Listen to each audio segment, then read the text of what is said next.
Hello, welcome to another in our series of CMMI Tech Talks looking at specific practice areas within the CMMI model.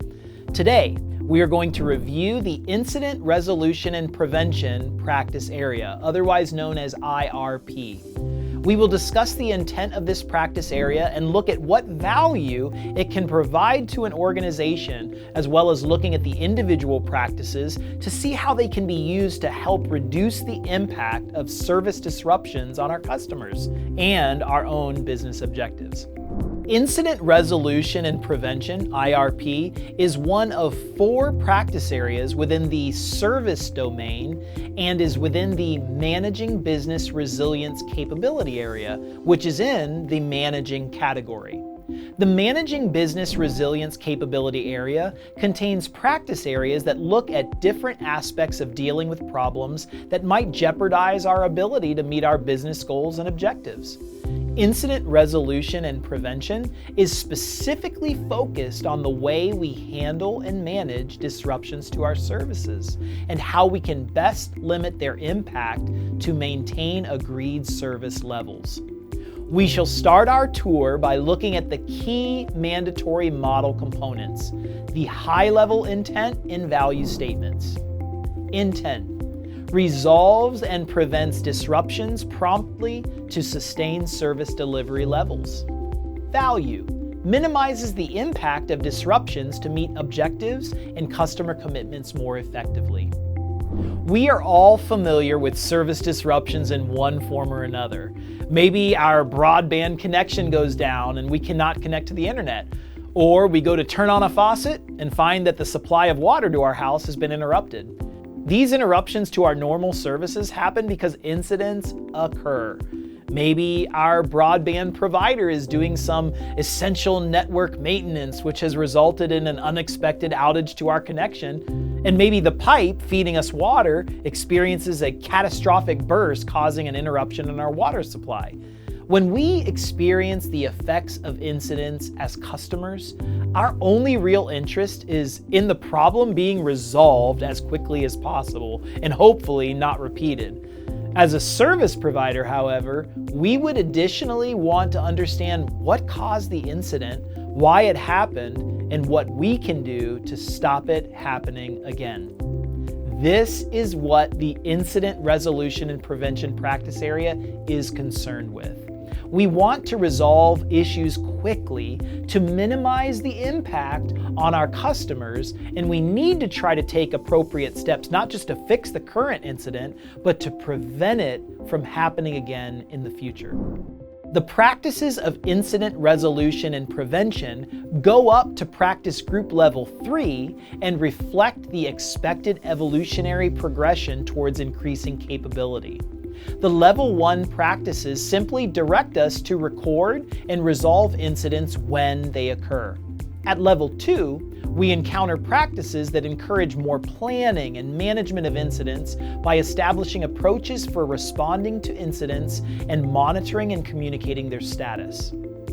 Finally, at level 3, we look to establish an organizational incident management system and start to analyze incident data to help identify improvements to prevent future incidents from recurring.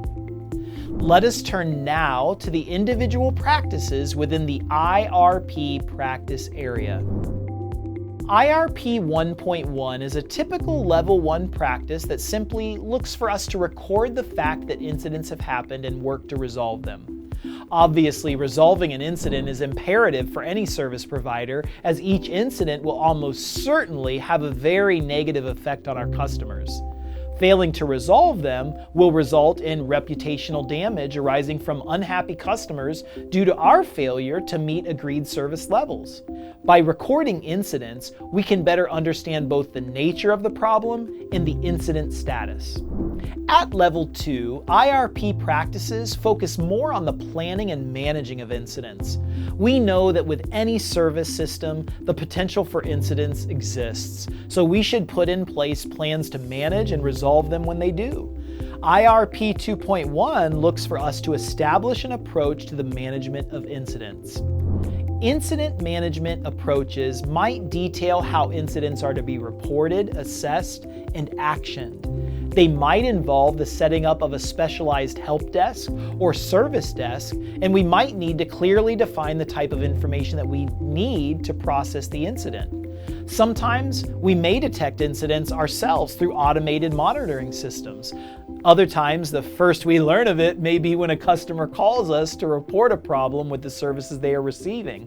So we may need to think about how we identify the true nature of an incident when faced with reports of its resultant side effects.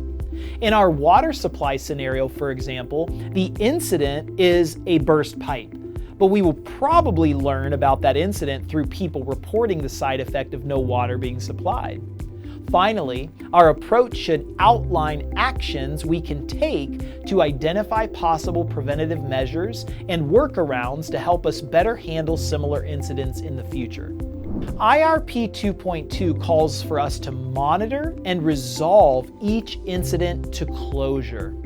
Our incident management approach should specify how we will track the status of live incidents while actively seeking to resolve them. We need to track the ongoing status of the incident and escalate where necessary to ensure that remedial action is taken in a timely manner to restore service levels as quickly as possible. Once an incident has been resolved, we should close the incident and record details of what has been done to correct the problem. This information will be invaluable in helping us address future incidents of a similar nature, but also provides a vital feed into the level 3 practices we shall encounter later. A single incident is unlikely to affect just one user, so we need to consider how we will communicate incident status to all affected stakeholders.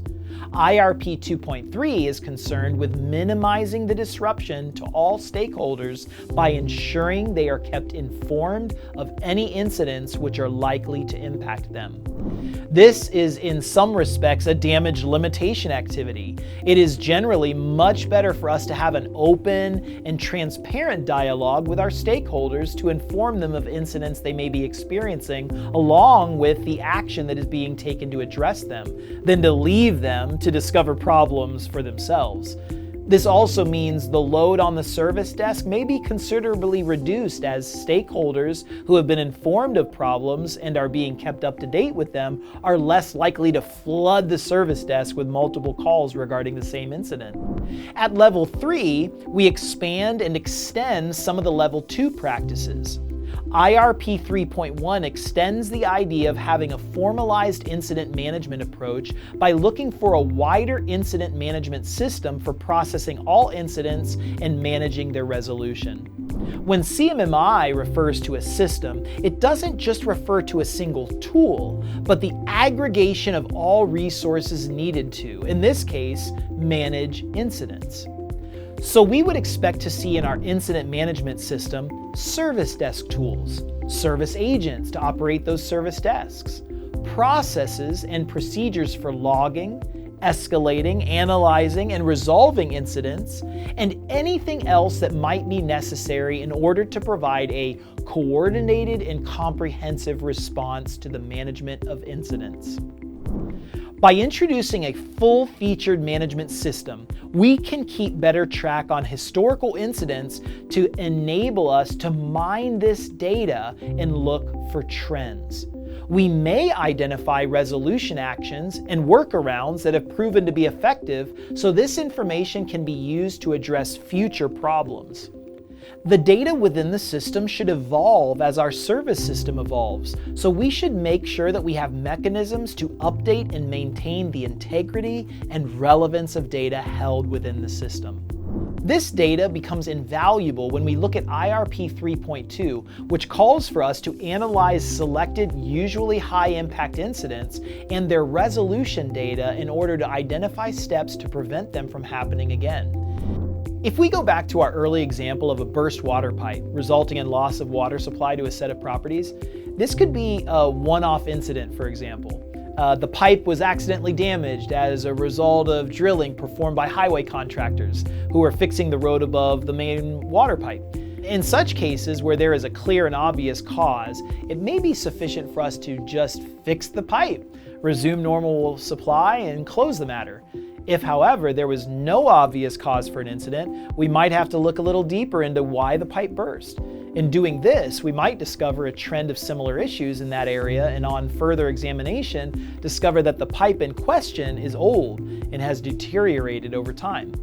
So, as well as fixing that leak in the short term to restore normal supply, we may have to initiate an infrastructure renewal program to replace the aging pipes, not just at the site of the incident, but throughout the neighborhood. This is likely to be very expensive, but needs to be evaluated against the inevitable expense and disruption caused by simply patching up an aging supply system. Hence, for this practice, we need to conduct a deeper analysis to focus not just on fixing the immediate problems, but possibly addressing them in a more strategic manner by taking preventative action.